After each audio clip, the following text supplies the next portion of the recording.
Daniel passa a orar. Vocês se lembram que houve uma batalha terrível nos céus?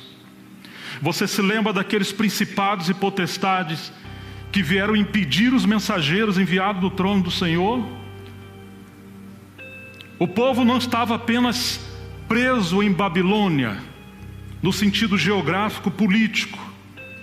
O povo estava em cativeiro, debaixo de potestades malignas, uma cultura espiritual, uma mente entenebrecida, uma consciência coletiva de um gigante de Deus paralisado debaixo de uma cultura maligna, onde eles aprenderam uma outra língua, uma outra cultura, um sincretismo de mescla de religiões e práticas religiosas.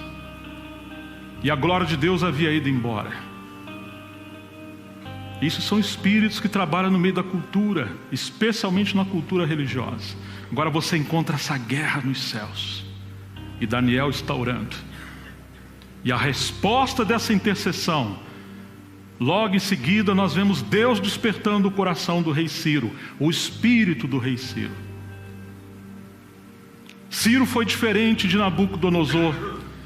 Nabucodonosor, de maneira orgulhosa, diz que o seu braço construiu aquela Babilônia gloriosa e ele foi ferido pelo juízo de Deus. Mas o rei Ciro, ele disse que o Deus dos céus, não foi ele, entregou tudo a ele, porque ele queria uma casa edificada em Jerusalém para a sua habitação. Ele viu, mas por que também viu? Porque lá em Babilônia haviam servos do Senhor esquadriando as Escrituras e mencionaram provavelmente a Ciro uma profecia de Isaías, cerca de 150, talvez 200 anos antes, de que Ciro seria um pastor do Senhor e ele construiria uma casa de Deus em Jerusalém. Você percebe a soberana mão de Deus trabalhando na história? Deus desperta o coração de Ciro, o espírito de Ciro, e obviamente ele vai tomar uma decisão contrária aos privilégios do seu reino, porque ele libera todo aquele que é do povo de Israel, que quisesse, voltasse para Jerusalém para construir a casa de Deus. Ele está tendo uma perda política, econômica, mão de obra, porque eles serviam ao reino.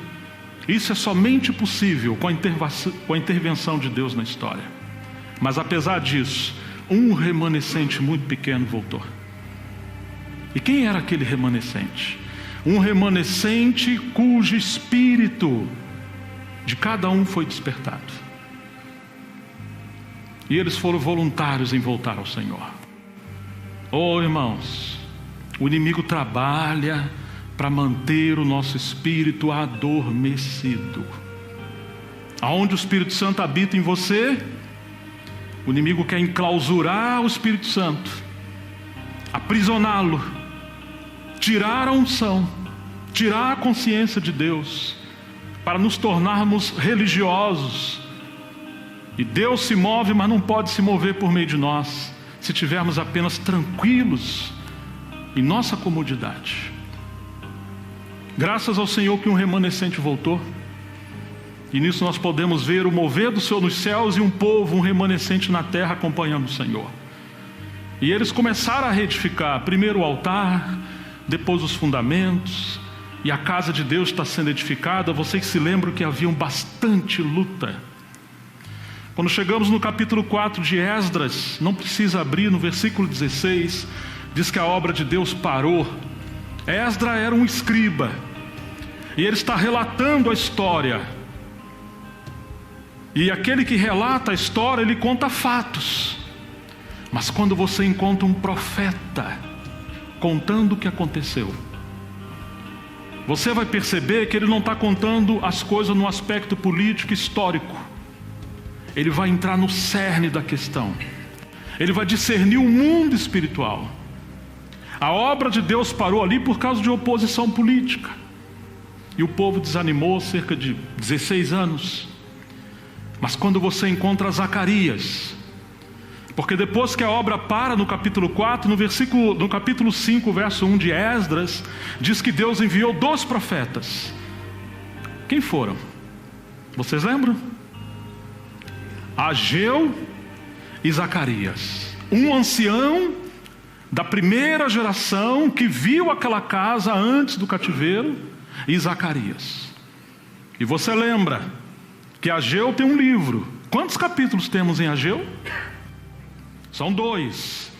E em Zacarias, quanto temos? 14.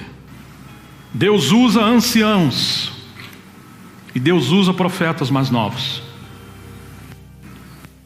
A experiência e a força,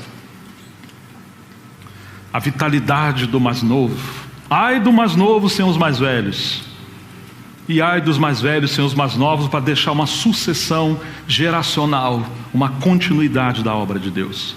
Deus quer rodas, cheio de olhos, sempre se multiplicando. Mas quando você encontra Ageu falando o que está acontecendo, ele está discernindo o coração de Deus. Quando você encontra Zacarias falando, você chega no capítulo 3, eu acho que vale a pena a gente olhar o versículo 1 do capítulo 3 de Zacarias. Porque enquanto relatando, ele está contando história, a obra de Deus parou. Esse é o aspecto exterior. Você chega em Zacarias, que ele acabou de ser enviado com Ageu. Capítulo 3 diz assim, de Zacarias: e ele mostrou-me o sumo sacerdote Josué,